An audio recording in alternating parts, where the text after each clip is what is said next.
Hi there, thanks for downloading the latest episode of the Fantasy Animation Podcast. You can find out more at fantasy-animation.org, as well as via our social media channels on Twitter, Facebook and Instagram at FanAnim Research, FANANIM Research. If you like what you see, then please do support the show by subscribing, liking and reviewing the show. A quick written review, 5 stars, would be really, really helpful. It helps make the visibility of the programme even more. It helps us reach more listeners and it helps justify what we're doing to our employers. So please take a minute out of your life to help the show. It would really help us create more content for you. Otherwise, sit back, relax and enjoy the latest episode.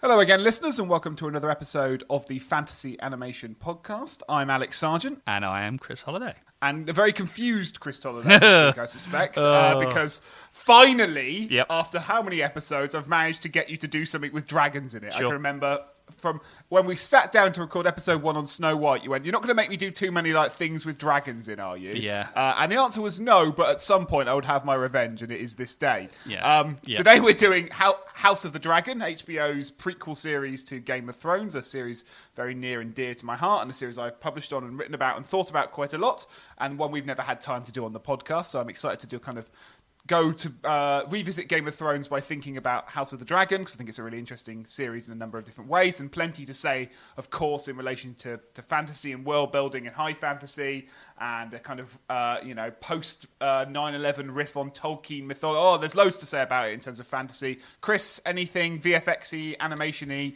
that struck you watching it fresh? Yes. For the purposes of this episode. Yes, both, I suppose, obviously dragons, but dragons in the sense of connections between dragons and dinosaurs, and why dragons and dinosaurs are so rife for animation and VFX, and we talked a little bit about this when we did the Land Before Time, but dragons seem to be this anchoring point or something that grounds a potential one could do the history of VFX just looking at the representation of dragons throughout animation, I would say. So something on dragons, something on kind of digitally enhanced landscapes. I was doing some research into where it was filmed versus the sort of augmented blue screen, green screen digital space. And then I guess broader questions around why fantasy and animation work really well or lend themselves really well to franchise storytelling and long-form television, because I think there's something to be said about things we think about fantasy and things we think about animation that makes them such useful material for this kind of expansive world building, which is obviously something we've touched on before. But I'm going to be led by you and our very special guest today, because this is my wheelhouse is over there, but I'm quite far away. So I'm interested in what we're going to talk about. So let's introduce our very special guest. We're delighted today to be joined by Professor Kim Akass from Rowan University. Kim is in charge of the MA and dual degree in television studies at Rowan. She's the co-editor and contributor to a number of different publications, including Reading Sex and the City, Reading Six the Under, Reading the L Word, Reading Desperate Housewives. Kim really is a supreme authority on all things televisual, as well as her books Quality TV, Contemporary American TV, and Beyond. She's one of the founding editors of the television journal Critical Studies in Television. She manages the website CSTonline, which academics will know for their wonderful weekly emails. It's an inspirational website for fantasy animation and the work we do, so another wonderful thing on the CV. And if that were not enough, she's also currently finishing off a book on the representation of motherhood in television, entitled Mothers on American Television, From Here to Maternity. And we'll talk more about that towards the end of the show. But for now, Kim, thank you so much for coming on the podcast. Well, thanks very much for having me, Alex and Chris. I just want to say it's the kiss of death. As soon as you say I'm the expert on TV, I'm going to forget everything. So, welcome to podcasting. As you know, Wikipedia away.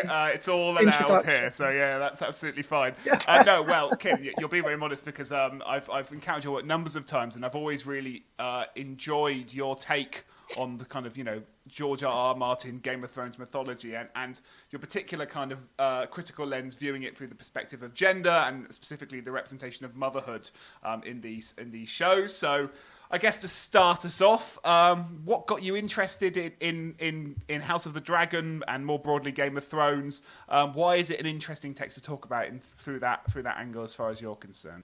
Well, it's a long story, really, but I'll keep it short. So Game of Thrones, it came onto TV, and I was like, oh, God, it's got nothing to do with me. I saw a couple of episodes and just thought, this is such a misogynist world. I cannot watch it anymore. And then one by one, the female academics in my colleagues wrote and said, have you seen this? You must watch this. You're right about motherhood. It's all about motherhood. And I thought, well, that's a bit weird. How can it be all about motherhood? Because it's about fighting and fantasy and men. And then, behold, I think by 2 or 3 episodes in, you realise that motherhood is at the centre of Game of Thrones because women have no power. The only power they have is to bear the next king or queen, whichever way it goes. So actually it's a really interesting representation because they're so powerful and yet they have no power. So that's how I got into Game of Thrones. And then, of course, once I was in, I was hooked. And House of the Dragon came out and I resisted and thinking, can I really dive into another 10-year series? There's too many hours in the day. But, stuck in America with very little else to watch but American TV. And now being a subscriber to HBO, we started to watch it. It's me and my husband. And immediately, House of the Dragons seemed so different from Game of Thrones because women are really thrust centre. And, from the very first episode, I was hooked, much more so than I was with Game of Thrones. Because it seems so much more family oriented. I mean, certainly the first season's all been about family and power games within the family. And the motherhood in the series is just, jaw dropping, really, what they do with motherhood. So that was my entrance to it. So let's set the scene for Chris's benefit and for this benefit. Obviously, House of the Dragon is a prequel series to Game of Thrones. Game of Thrones is about lots of different warring families, and this picks up a kind of prologue story focusing on one family, the Targaryens, who in the original series are kind of this mythical, the family that used to rule the kingdom but has now sort of been on the wane. And I suspect what we'll see over this series and what is being teased is the decline of the House of Dragon. It could be called Fall of the House of Dragon in many ways, right? So that's just a useful way of grounding this discussion because I think it's when I was watching it, and I loved the series as well, not least because of how disappointed I was watching Amazon's Lord of the Rings. This was a real tonic booster in terms of what you can do to kind of keep these franchises going and make them different and make them interesting. I think one of the things to think about is the function of prequels, actually, a little bit, in terms of lots of things we could talk about. We could talk about the prequel in terms of as a kind of cynical franchise enterprise, but also in terms of talking about some of the themes you're interested in. Because essentially what we're watching here, which is kind of there in Game of Thrones, but much more abundant in House of Dragon, is we're watching a tragedy unfold, aren't we? We start at a point of relative stability, and we know it's going to go downhill from there. So I spent a lot of time thinking about that whilst watching the show because I'm trying to work out if it is a tragedy, what is the moral of the story, or what's the message of the tragedy? And I think gender plays a really interesting role in this because in many ways the fall of the House of the Dragon seems to be a series of failures to properly recognise or engage with the role of women in this society a little bit. So I don't know, did this strike you there? Sort of, it's interesting that some of the ways in which this story kicks into gear very much is about women trying to have more say and agency within a society that denies them that say, and the kind of the tragedy of not allowing that. Yeah, I absolutely agree, Alex. I think if they just listened to the women, there wouldn't be another series afterwards. That would be the end of the House of the Dragon. I think the thing for me is it starts with Viserys, who's just the most peace-loving king, right? He's got a lovely wife and everything seems very fine until his wife dies giving birth. He has to make that terrible choice. Is he going to save the queen or the newborn? And of course he makes the choice to save the newborn, which is his heir. He's got no male heirs to the throne. So he loses the queen. Sorry, excuse me. And the next thing is, it's about very much that relationship with the childhood friends, Alicent and, I'm going to get the name wrong, Rhaenyra. So those two are really central to the story right from the very beginning. And this idea of, we've seen it with our king at the moment and what happens with the royal family. You only get a queen on the throne if there's nobody else around to do it, which is really sad. So, we've got Alicent and we've got Rhaenyra, who are both really good friends. And then immediately it's set up what's going to happen with the line to the throne. And because he's such a peace-loving king and he's fair and it's all going to go wrong for him because he can't exist in this world, he eventually hands it over to Rhaenyra and says, you will be heir to the throne. And that's where all the trouble starts, because then he marries her best friend. It's like, rookie mistake. Do not do that. So, and then he has more children. So it is all about the women for me. But I think, I'm very biased because whenever I watch any of these kind of really big sprawling series, I find that you have one narrative that you follow because you just can't carry on with the rest, And I've really focused on the women. And I think that this is so female oriented. And even up to the last episode, both of the queens, or the Queen Mother and Queen Rhaenyra, since she's been crowned in the end, are both saying they don't want war. Let's work this out. They know that the North, the big fight with what they call the White Walkers and the war with the North is coming. And so both of them, number one, Alicent doesn't want to kill her childhood friend, she goes against the advice. And then secondly, you've got Rhaenyra, who doesn't want to kill her childhood friend either. And they both want peace. And I think that's a really interesting way to start the series, and the whole season is playing that out. It occurs to me that writers have spoken about the kind of link between tragedy and kind of the feminine position within a patriarchal society, right? This is why 50s melodramas are often sort of seen through a feminist lens, in that they're very good at articulating the female position as it's a position of denial and an inevitable kind of downfall because of the kind of lack of access to autonomy, for want of a better word. And it did strike me watching it, and I think that perhaps the only difference is that whilst in many ways this is a kind of weepy melodrama where sort of women are turned against one another or denied access to their pleasures and their desires and their aspirations. The difference is that a circular melodrama ends with them sort of falling on the lawn crying. This ends with rage, and the last shot is this shot of absolute vengeful, uncontained rage. And I wondered what that said, because I think that's a really interesting thing to play with, because in many ways women are allowed to be lots of things in this world and indeed in our own male-dominated society, but angry isn't really one of them.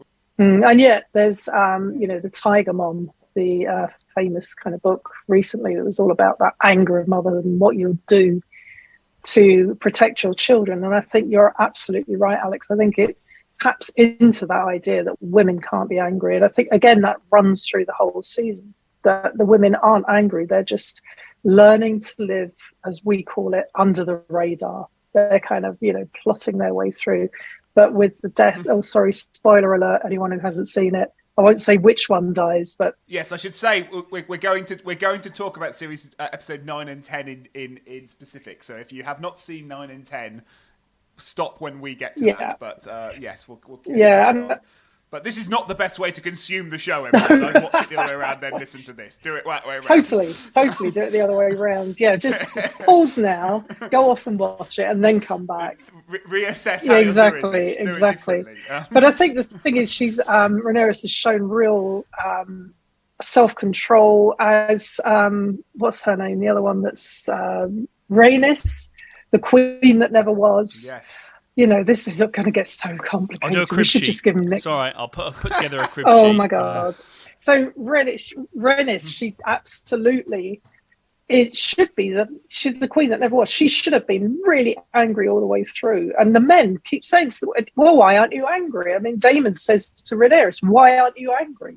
And she says, well, anger doesn't get us anywhere, really. But then when she has the terrible tragedy at the end, which is always everyone's worst nightmare. You lose your parents, you lose friends, but to lose a child is the thing that will kick her off. And I think even with her anger, it's a really measured anger.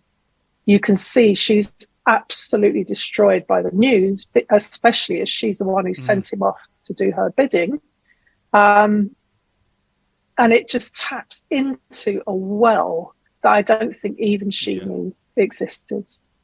And I think that, that's made really clear at that end. And that final shot of her, I think it just shows everything. It's not just anger, is it? It's despair. It's, how can she move forward from this, especially as her dad's just died. Let's not forget Viserys has just died, and she's found out, they were keeping her away from the news, and then she finds out and loses her baby as a result. So, it's also tied in. It's so much about the family, this series, so much, which it has to be. And I think that's the thing that everybody's complained about, is it's too close. It's not enough characters. Thank God there weren't more, because we'd have been in real trouble today. But, it shows how everything centres on the family. And again, look to our own royal family and everything that's been going on there. It's all about the firm, right? It's all about what goes on in the family, and then how that spills out into the rest of the world. Well, I think just on that note it struck me in relation to the way that the firm plays against, say, Meghan Markle. It's really about how the firm navigates, or the place of the unruly woman within these sorts of kinds of structures. And I'm interested in the unruly woman from the position. Well, first of all, unruliness in relation not just to Kathleen Rowe writing about unruly femininity in the mid-90s, but actually about the sort of post-16, and you see a lot of publications around connected to the nasty woman and kind of Trump's relationship with Hillary Clinton, calling her this nasty woman, and this rise of scholarship that is really about female aggression, but also ruthlessness that gets bracketed under maybe anger and rage, and there's writing on the nasty woman and kind of femme fatale, neo-femme fatales in contemporary cinema. There's books that kind of speak to the progressive. I mean, I'm interested in relation to Unruly Woman through action cinema and sort of post-16 Hollywood action cinema, and the lone woman narratives. So your Atomic Blondes, stuff like that. And then also how that then moves into I suppose fantasy genres and franchises, and things like Dark Phoenix and WandaVision is probably a really good example. And I was reminded of, I think it's in Doctor Strange and the Multiverse of Madness, which is an episode that we surprisingly did topically, I think, Alex, for our previous episode, where Wanda says to Doctor Strange, you break the rules and you become the hero, I do it and I become the enemy, that doesn't seem fair. And there's lots and lots of ways, I think, that fantasy and in combination with visual effects portrays this unruly femininity through House of the Dragon, sort of through, given that the last shot of the series is a close-up shot of female rage. I was thinking about its role as a prequel to kind of get us to Game of Thrones, which I'm not familiar with at all, but how it lingers on that moment, and then thinking about this is actually a really topical and important, timely. Of course, all these things are less about the time they're set and more about the time in which they're released and produced and released. Yeah. But if I can just say, I mean, I'm really interested in this idea of the unruly woman. I mean, I love the unruly woman. But it worries me that if, women have to either be unruly or they can be tamed and kind of contained under patriarchy. And if you're unruly, then there's all these expectations that you're going to go mad. You're going to be the one that breaks all the boundaries and, too fat, too loud, too slutty. Yeah. And that they're just it's so negative. And I think that's the beauty of Rhaenyra, is that, she isn't unruly at the end. She's angry, but I get the feeling that she's going to really channel that anger and work with it so she doesn't have to become unruly. I hope. However, there's, I think that, there are hints to her unruliness because of the absolute, the objection of the birth scenes, and you see her, the first time she gives birth in the series, and then not the first time, but the first time we see it, and she has to get out of her bed with her newborn to go and see Alison because she knows that she has to do it. And then she just leaves this trail of blood on the concrete floor, and you can see, really suffering. And then indeed the last episode where she gives birth to the stillborn child, it's all blood. And that's at the root of the unruly woman, is this, no respecting of borders. And it is all kind of goes back to, I always think it goes back to motherhood. Thinking of Barbara Creed and The Monstrous Feminine. If you've read that, of course you have. Everybody has. But it's exactly about that. It's about liminality and objection, and the stuff that then gets absorbed into the horror movie. And I think what you're seeing is that kind of coming back a bit in Game of Thrones. So there's always lots of bloodshed, but you never see this kind of maternal bloodletting and pain and suffering that you see in House of the Dragon. And that's where my fascination lies. I was really struck by that sequence in episode 10. There's a few, as you rightly point out, Kim, there's a few of these sort of sequences that have been a topic of fan ire and sort of discussion, haven't they, of this sort of this extremely graphic, realistic bodily representation of birth at various points. What struck me about this one in episode 10 is it's actually played against a montage of Matt Smith's character, her husband, the Damon. Okay, fine, Damon. I was going to call him Philip, but Damon will do as well. Confusing, right? Damon, yes. So her husband, also uncle, and it's a sort of montage of two things happening at the same time in a kind of Godfather Part 2-esque kind of. It seems to be inviting the spectator to make parallels and draw similarities or metaphors between the two things. And I was trying to work out what it was saying about that, because we've got Matt Smith raging war, and kind of there's this kind of violence he's inflicting on others at the same time as Rhaenyra is having, they're the kind of having to go through, what all women who give birth will go through, is this sort of the violence of birth and the trauma of birth. So I've just watched that scene again and again, and you're forgetting the dragon, the cutting in of Viserys as well. Oh, not Viserys. That's right. It. Yeah. So the dragon. I can't remember the dragon's name. I can only remember the character's name. Yeah. I can't forget. You can't forget the dragon, and then Chris, you can come in with dragon stuff. So the dragon. So it cuts between Matt Smith, Damon, and Rhaenyra, and the dragon, her dragon.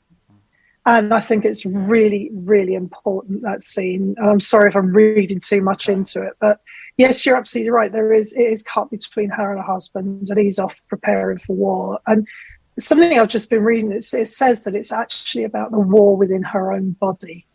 And it's kind of, it's signs of what's going to happen. And I think it's actually really convincing, because, when you give birth, it is a war with your own body. There is absolutely no way it's anything else, especially in those days, no painkillers, nothing, no anaesthetic. Just if you're going to just cut it out of me and I'll die and let the baby live.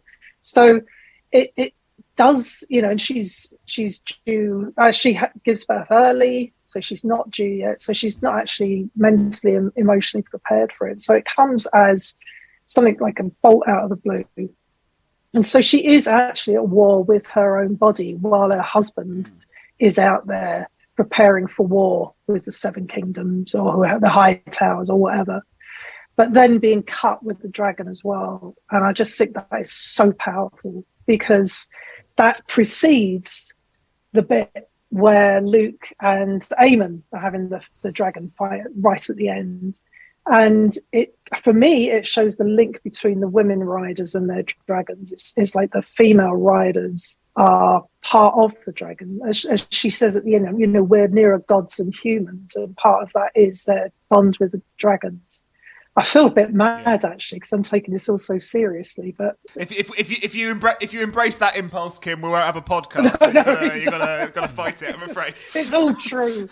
But the wife of the sea snake, the queen that never was, Rhaenys, when she bursts into the coronation on her dragon, she doesn't utter any instruction at all. The dragon just knows not to burn the king and the king's mother. And then she just sweeps out. What a wonderful moment that was. She's majestic in that moment. And then if you counteract that, which comes after the birth scene, when you've had that linking with Rhaenyra and her dragon, and then you come to the end where both of the boy riders are totally out of control. When young Luke gets onto his dragon at the end, he says, "Obey me, listen to instructions, focus." Then he gets up on the dragon and off he pops, followed by Aemond on his massive dragon. I mean, who's going to win that battle? It's got to be him. But then at the end, he doesn't intend to kill Luke. It's because both his dragon will not obey. Both of their dragons won't obey. And I just came away with the feeling that if it was women on the back, the dragons would have just known what they wanted. They would not have done that. So that I think that's so important, that scene, because it really links women with the dragons. And let's face it, they're the real force in this. They have been in Game of Thrones and they are now. And so I think that's why that scene's so very important, because it kind of delineates the characters so well. I kind of had thoughts as you were, well, first of all, I was thinking back to the title sequence, and you said kind of through these birthing scenes in the image of blood, and I wondered, obviously, that the title sequence is essentially this played out through visual effects, and you have all the blood kind of moving to all corners of the across the cobblestones and everything, and obviously that immediately seems to author it as a female space. It's, I don't know, there's something. There's also, going back to the horror genre, I remember doing a class with Richard Dyer on serial killers, and he was talking about leaking bodies, which seems exactly to tie in with what you're saying around pregnancy and the battle that one has with their own body. And I suppose I was all, I mean, I don't know either of the series particularly well, but the connections, and we've made this, I think, when we've done Studio Ghibli films around images of childhood and particularly young femininity and images of flight. And I think even How to Train Your Dragon as a series, as a film series, and as a television series, kind of connecting images of flight and mobility and movement with an ascension to adulthood. And also that's why I think the end of the series is so shocking too, because you sort of assume that the child's going to escape because he comes out of the storm into the sunlight, and you think, oh, okay, so he's in a program that's all about dynasties and legacies and genealogies and bloodlines right from the title sequence. One and given what we know that it's a prequel, one assumes that that this character will now have the chance, be afforded the chance to look forward, and actually that's what is sort of shocking for me. At the same time, knowing full well these series delight in killing off its most famous people, which is part of the pleasure. So I don't know, and I think this is maybe the challenge partly with franchises and fantasy franchises, and maybe this is something that kind of Alex speaks to, especially when they're prequels and you need to get the audience to a particular point, but at the same time you don't necessarily know how many series the network's going to let you have, and at what point you could be cut off, and you think, well, I need to do, every episode needs to be a potential endpoint because we might not come back. And I know this has a second series, and obviously in the case of adaptations there are books and one can plan ahead and all this sort of stuff, but fantasy seems, I guess I'm intrigued by the role of franchises in fantasy, because you have to follow a mythology, you have to not ruin a mythology, and it seems to be a lot more intensified in stuff like fantasy and science fiction, of course, maybe because of fan communities. But it seems like this series it was only after I watched episode 10 I thought, oh, there aren't any more now. I just watched the end of the series. Oh, I thought there were 12. So I don't know. I'm interested in fantasy franchises and why fantasy as a genre, let's say in this case, is so rife for this sort of expansive storytelling. And it's more than just worldhood. I think it's something.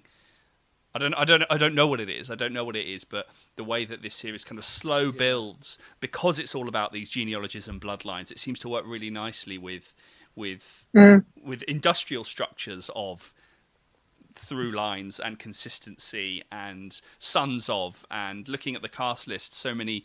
The young version of this character, they're so sprawling, and I don't know where I'm going with this, but I just find it interesting that fantasies, this one in particular, so much hype around the prequel to Game of Thrones, and how this might relate to the way that we consume fantasy in these. I don't know, Alex, you've obviously written on world building and Game of Thrones, but it's obviously tied into this in some form. But I think it's also more than world building. It's something else. The narrative of fantasy seems to lend itself. Well, I think when these things are just done to kind of expand on a world level, and when it's Phantom Menace and it's here's some galaxies you've not been to, and here's that character who's a boy but it'll be later, be a day, all that stuff, that's where things get very banal and very trivial. What I really like about this is because it actually doesn't do a lot of world building. I mean, it does a lot of character building and lore building, but the geography, the typography, all that stuff, we sort of, if you've seen Game of Thrones, you know where you are.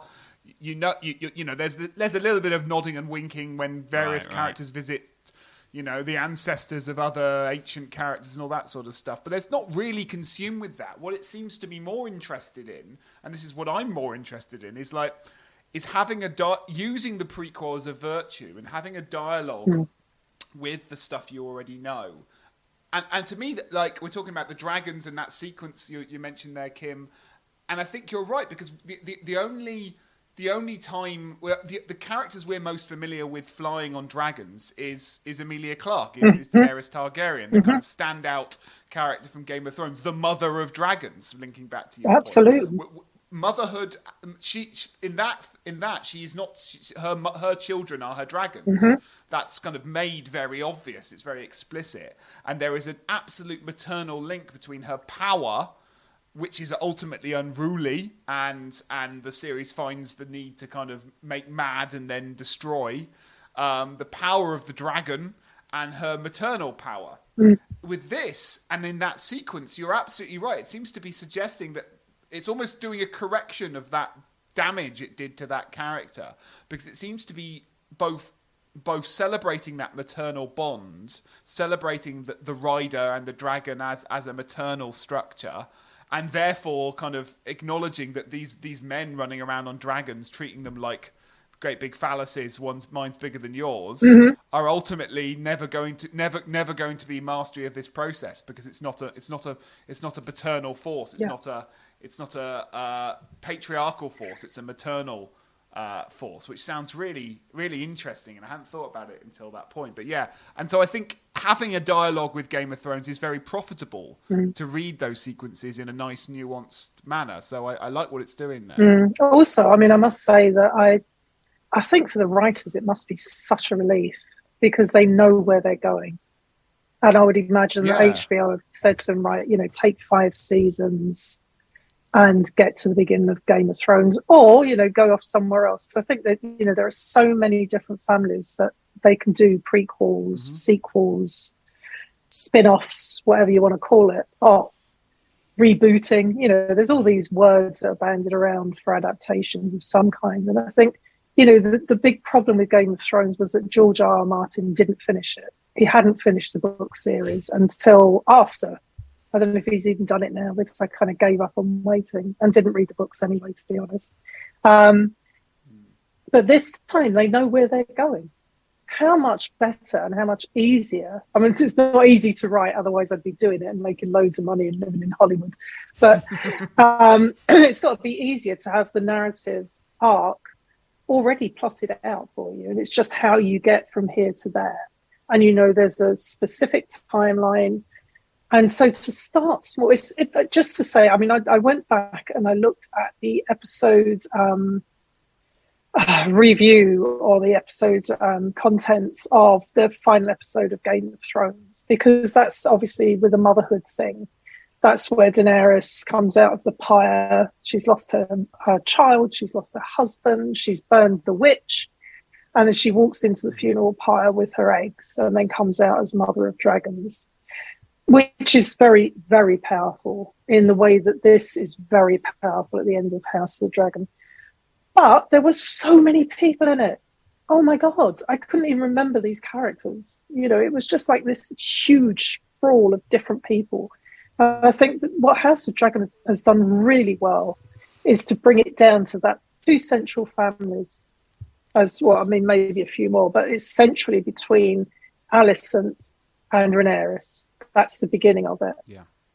And so for me, it is much easier to understand. And even then, I'm finding it very difficult. There's so many blonde heads going around and who's married to, oh, I thought that was his sister. Oh, no, it's his wife now. Yeah. So all of that stuff. But even so, it's much trimmed. It's much more focused. And it really is about the family in the beginning of this terrible war that then comes to Game of Thrones. And I think it really is a positive on the part of this series. I think it's easier to get in. What wasn't so easy is jumping forward in time. And it was like, I turned it on and I thought I'd missed 3 episodes or something in between the young Rhaenyra growing up and the older one. I mean, that was a nightmare that people kept changing characters. But I think it's doing really well. And I think it is very focused, very tight. And I think it's going to be better than House of Dragon, she says, putting her neck right out there, better than Game of Thrones because of that tightness to the narrative that we didn't have with Game of Thrones. Yeah. Two things.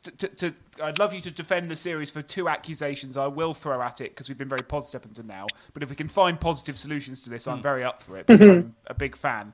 I think there are 2 things. One just struck me for what you're saying there about the casting thing. Obviously, there's this thing in the series where characters, age. So, Alicent's played by 2 actors, Rhaenyra is played by 2 actors, others age. There is, Chris, you can chime up there because you're very interested in aging in films and the process by which characters are aged. But it does do that standard thing for some practical reasons and other less practical reasons. Of obviously, Matt Smith's allowed to remain the same age throughout the whole series. So Matt Smith's just got, I think they might have painted a wrinkle on his forehead between episode 1 and episode 10, whilst the others have had to metamorphosize into different young women and older actors and things like that.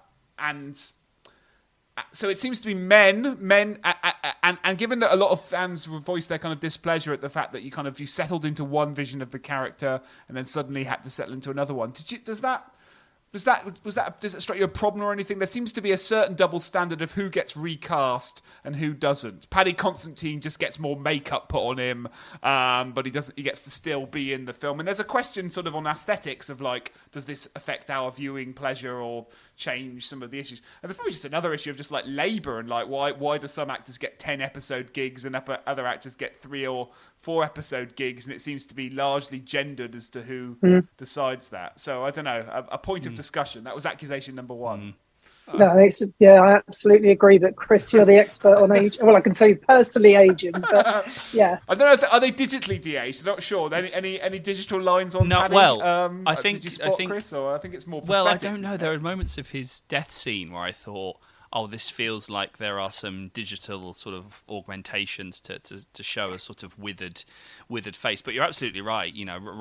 Researching and writing about digital de-aging and my next sort of port of call within that area, having written on the visual element, is the sort of sonic element and the de-aged voice, and I'm sort of interested in posthumous voice work, and especially within kind of animated franchises where one keeps Paul Newman's voice on file and to reconjure him in the latest installment of Cars and all this kind of stuff. So I'm interested in the posthumous voice in that sense. But I suppose visual de-aging or digital de-aging, the virtual recreation of youth, stuff that we've I guess touched on in some form in previous episodes. Yes, it's certainly open to kind of wide, or is certainly part of a wider industry double standard. If you're not Meryl Streep, Judi Dench, or Helen Mirren, you're probably not going to be in a film.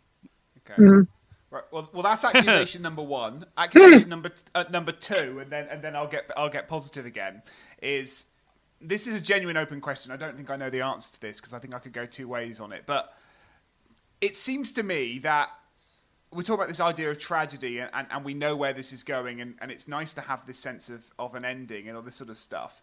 Is it? There's a line in episode 9 which really struck me in thinking about the kind of feminist stakes at play in this kind of slightly more liberating, radical mode, or at least more expressive mode of female identity.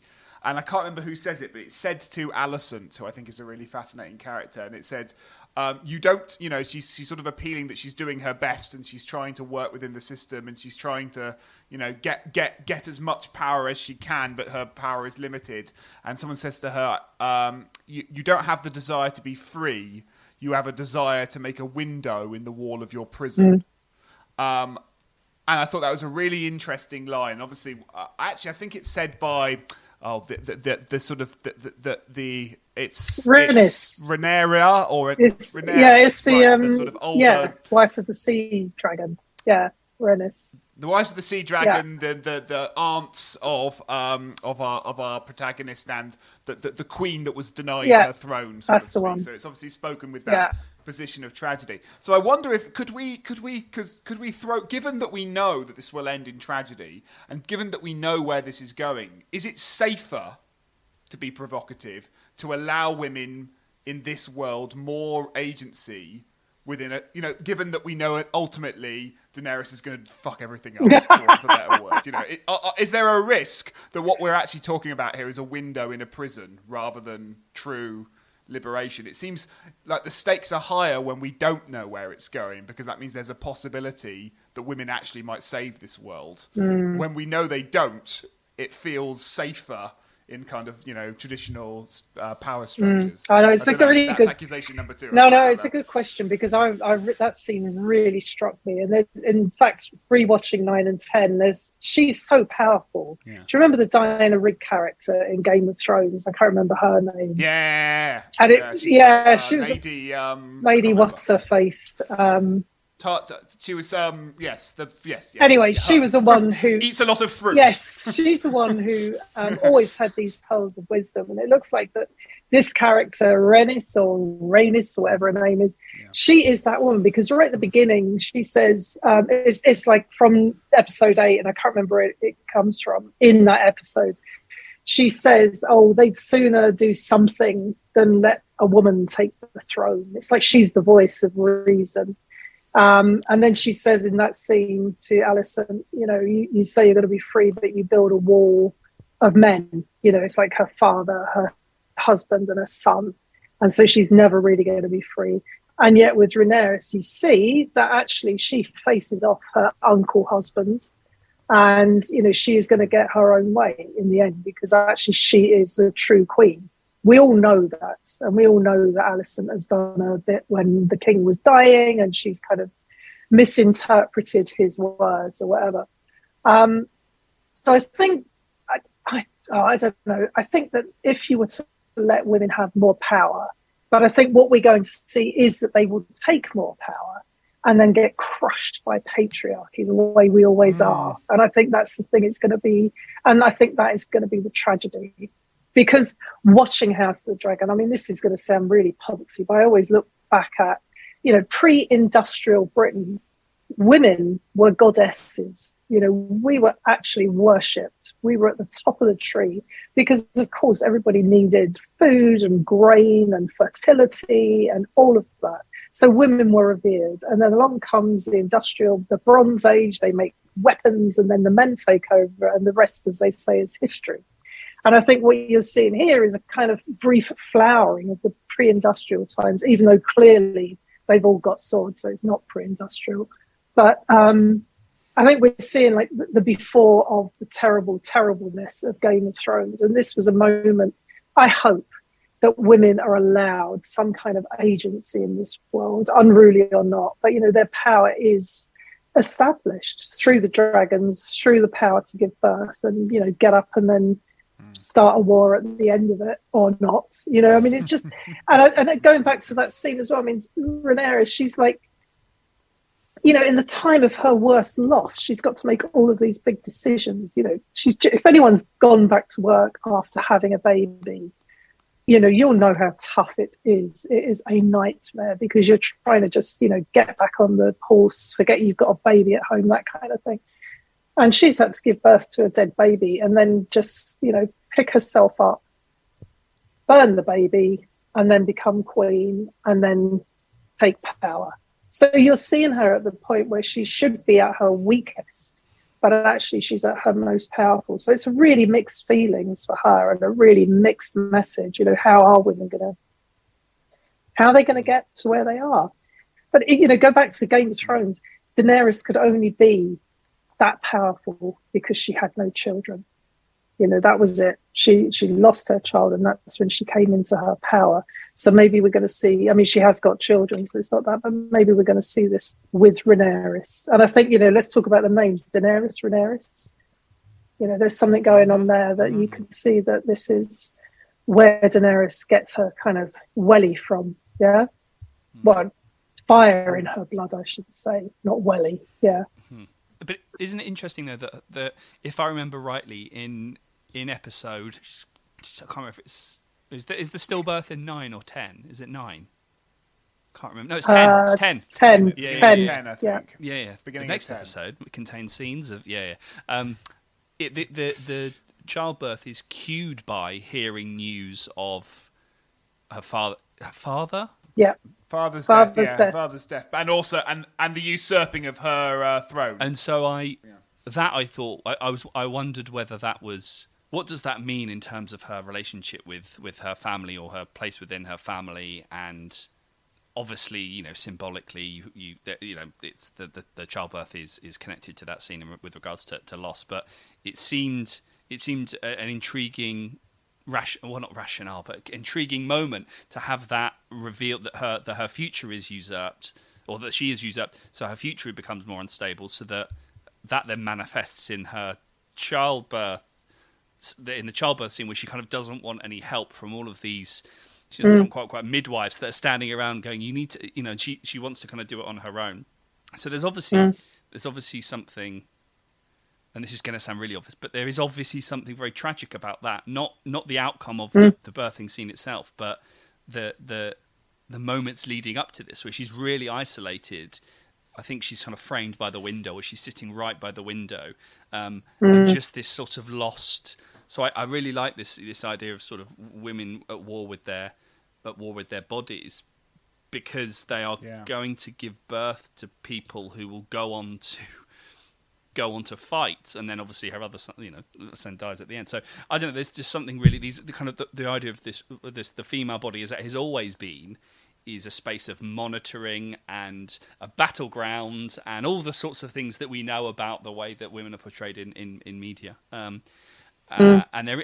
so actually it maybe does link to this idea of sort of de-aging. One would think that female bodies would be the perfect site for digital de-aging, given the way that female bodies are often subject to these kinds of modifications within advertising and fashion industries and so forth. So it seems like the female body is always a body that's worked upon, and it is surprising that digital de-aging isn't a technique afforded to women in the same way. And this actually shows that process in a different way. That unruliness is something that is kind of a lot more complex, and and I think the way that unruliness is often understood is through this kind of cultural transgression of behaviour in a way that draws attention to the very boundaries that are being itself transgressed. This is not a cultural unruliness. This is something a lot more physical and physicalized, and has these external forces that play through her. So she's sort of she's this site of different sorts of forces, and I really liked that, and found it very sad actually, and very very moving, even before the sort of, even before she gave birth, the whole sort of lead up to it, where she's really pushing people away, and that then a lot happens to her in episode 10 on that basis. So loss is something that is sort of cut through her like a stick of rock. But I thought that was quite kind of moving, and for a series that is, I'm always in the same way. I'm always interested when comedy series do pathos and think they do it really well. These moments of sort of stillness in series that are all about mobility and characters that are mounting dragons to fly. There are these moments of quite somber stillness. So moments of stillness in fantasy where you're like, how is this sort of ravaged body that doesn't kind of know how work again, I guess. I think the thing, I think it's a really good point, because I think I always come back to this. I'm still really inarticulate, probably with rage about it. But I just feel like the thing that women have got that men don't is that we have children. Bottom line. You can't do it without us. We can't do it without you. Although who knows what's going to happen in the future? And I think that's part of this fear, the fear of the mother, and I think it's so tied in, Chris, to what you're saying about the de-aging and how women's bodies are always altered in some way, or they have to be young, they have to be beautiful, because there is this idea that once women move past their childbearing years, they become like Diana Brigg character, or like Rhaenys, who, they've got nothing left to lose. You can't control me anymore. And I think that's the thing. There's such a threat to patriarchy that the crone, the older woman, the postmenopausal woman, all of these women, they are dangerous. And I don't know if they are. I am, but I don't know if they all are. It's but I think it's the fear of patriarchy, and that's what I love about these series. Is that it is about I don't know, however many hundreds of years ago when there were dragons. Oh my God, I wish there were still dragons. I'd have one downstairs parked outside. What a way to travel. But it's like it's almost, again, go back to when Rhaenyra is having the baby and it's cut with a dragon. Her dragon has got like 5 babies, and so it's almost she absorbs the pain of Rhaenyra, who's going to lose her baby. So it kind of, again, it's like that harnessing that power that women hold, that patriarchal will never be able to control. And I think that, where you see Roe versus Wade has been overturned, you see, abortion is illegal in so many countries now, and, the women's rights that are going on in Iran, people being executed for protesting. It's all about women. All of these things come back to women and the way women are treated in patriarchy. And I think, shows like House of Dragon, Game of Thrones, they're a really good window into it. I was struck by having not a background in Game of Thrones and not knowing much about, trying to spend 110 episodes avoiding dragons. Here we are. But there is something, I was interested in the way that the dragons themselves are used but not overused, actually, in the series, and the sort of the way that they nuance certain things. And I was trying to write down instances of where they sort of appear. They kind of accent the action. They're often used. I don't know. And actually, the moment where the coronation is disrupted by a dragon coming through the floor, and I just thought, the way that dragons, one could throw money at the series and have dragon fights all the time, actually, and one would really love that spectacle. But there's something around the way that dragons are often used, seen or not seen, or seen in silhouette, partially seen, and I really liked that certainly in the final 2 episodes that sort of lead up to this final dragon on dragon fight where you're not seeing everything, and dragons are so many things. They are kind of nuancing certain kinds of behavior. They are practical tools.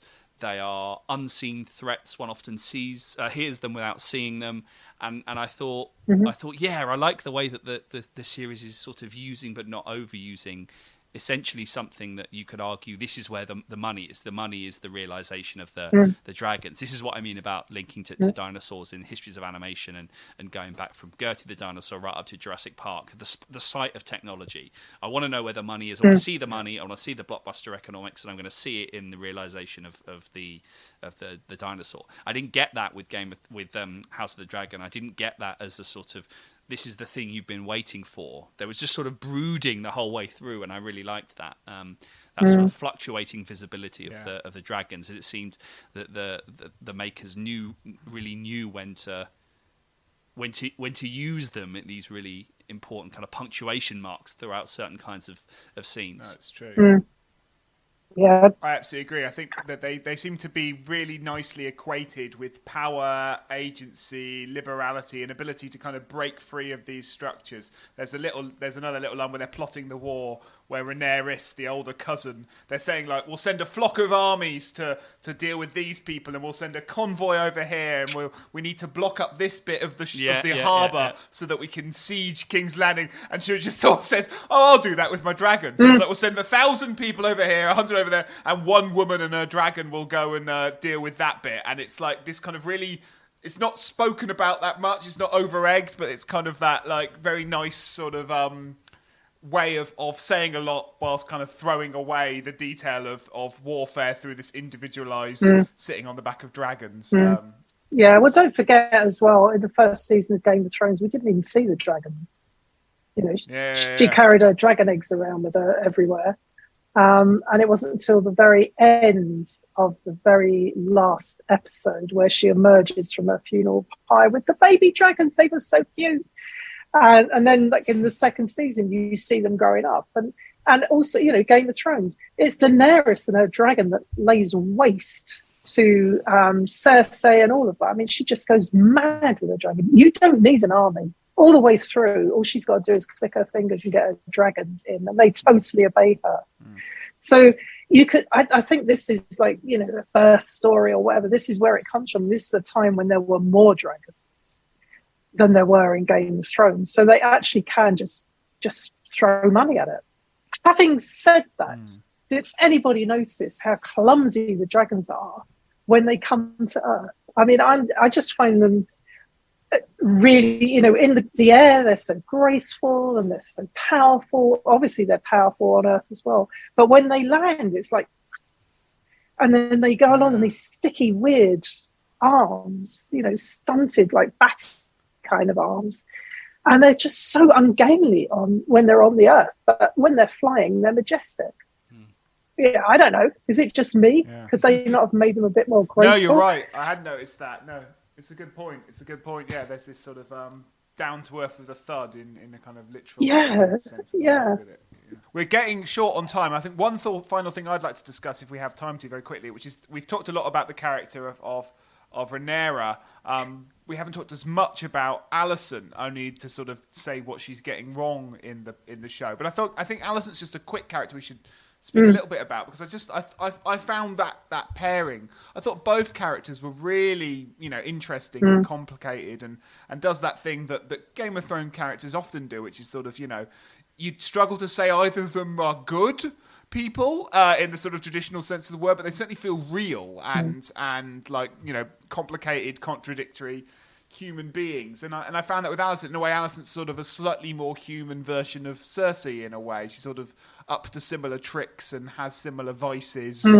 I guess her you know, she's a character with great compassion, a character with great remorse for her situation, but a character who's also ambitious, you know, and is sort of caught in that paradox between thinking that she wants her son on the throne for her own protection and thinking she wants her son on the throne because that gets her closer to the throne. You know, I don't know. I thought she was an interesting character and just worth dwelling on for a second. No, I agree. It's funny because I always think of her more like Catelyn Stark, in that she's, you know, she's got really very little power. I mean, she's the daughter of the King of the Hand, or is that what he's called?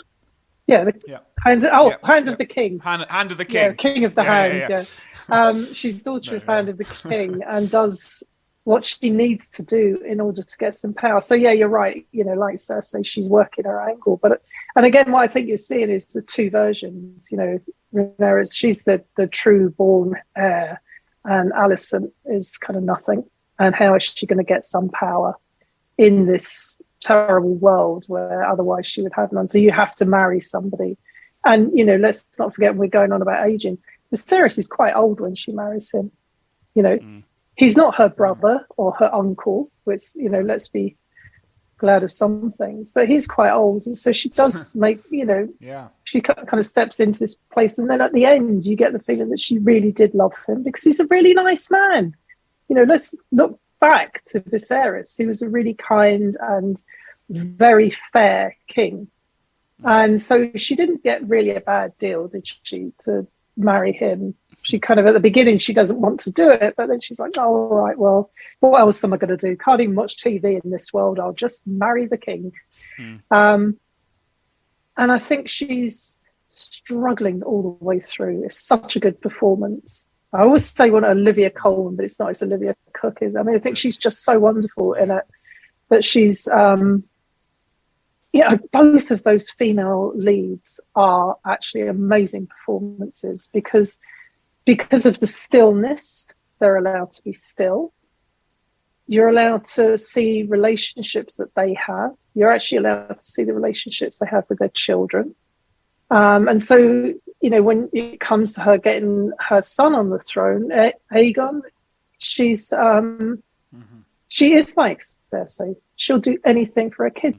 Yeah. I was thinking about, I'm going to throw in a Wizard of Oz reference, Alex. You'll like this. That's good. We haven't done one this week, you're so that's good. Brilliant. I know you've talked about in fantasy the performers that play two roles, or the sort of doubling where once in the real world, once in the fantasy world and stuff. And I sort of I just looked up who Alicent was because I couldn't remember, and now I know.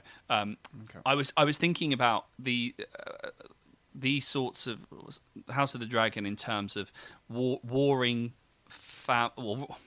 houses, I guess. Or in Game of Thrones, isn't it like lots of seven? What it's like houses? Houses.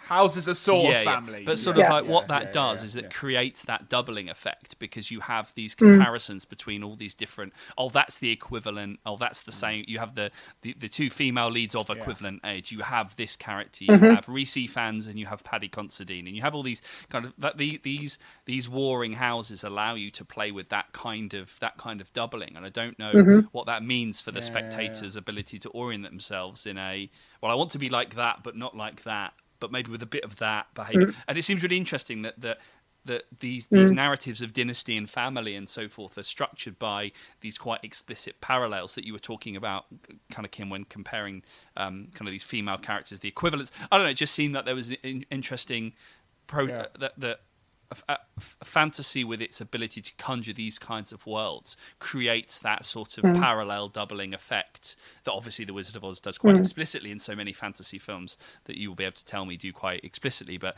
that sort of casting trope of your hooks or even Jumanji where the guy is the hunter is the dad as a sort of playful nod to Peter Pan.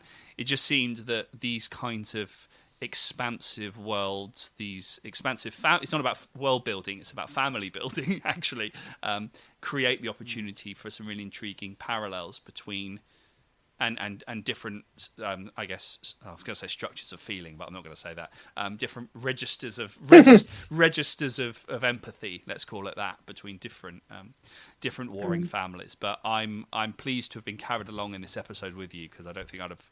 You are the proverbial dragon upon which I've ridden over the last hour, because I'm definitely was definitely going to struggle. So thank you. Before you go, very quickly tell us about your book. It's upcoming. It will be out next summer. So if listeners are listening in the future, it will already be out and available. And the book's called Mothers on American Television: From Here to Maternity. There's a chapter on Game of Thrones, I assume, from you? Yes, of course. And it just feels like a proper talk show. I've got a book to plug. Go for Although it. That's not why you got me on here. Oh, no, exactly. I'm going to read out social media accounts in a minute. Oh, all of it. good on you. No, so the book has been 10 years in the writing. I mean, it goes from Sex and the City up to Big Little Lies. And it principally follows HBO. It's got the adaptations in there. So it's an entwined history of how HBO have portrayed the mothers in their TV series.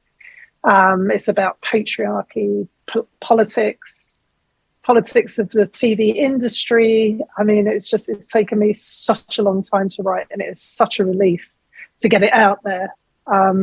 Great. So yeah, I'm looking forward to going through the proofreading stage and getting rid of it. Yay! I'm very much looking forward to reading it, and I'm sure listeners are too. Thank you. Kim, again, thank you so much for coming on the show. Thank you. Thanks for having me. It's lovely to be here. You can find us at fantasy-animation.org, read our weekly blog post. Do we have anything on Game of Thrones in the archive, Chris? No, but we do have a little shout out to the book. So Ben Tauris' chapter on VFX and Game of Thrones from the Before We Were a Podcast and a Blog, We Were a Book. And in that book... From the prequel book that birthed the podcast. Yeah, absolutely. Yes, so a chapter on VFX and sort of, synthetic realism and fantastic supplements by the wonderful Ben Tauris. So that will go in the further reading for this week. Anything we mentioned you want us to cover in a bit more detail? Remember, we record our footnote episodes every other week, and you can email your suggestions at fananimresearch, that's FANANIM research@gmail.com, and you can use the same handle to follow us on Twitter, Facebook and Instagram. Take part in the conversations there as well. Otherwise, that's been us for another episode, and we'll see you next time. Bye.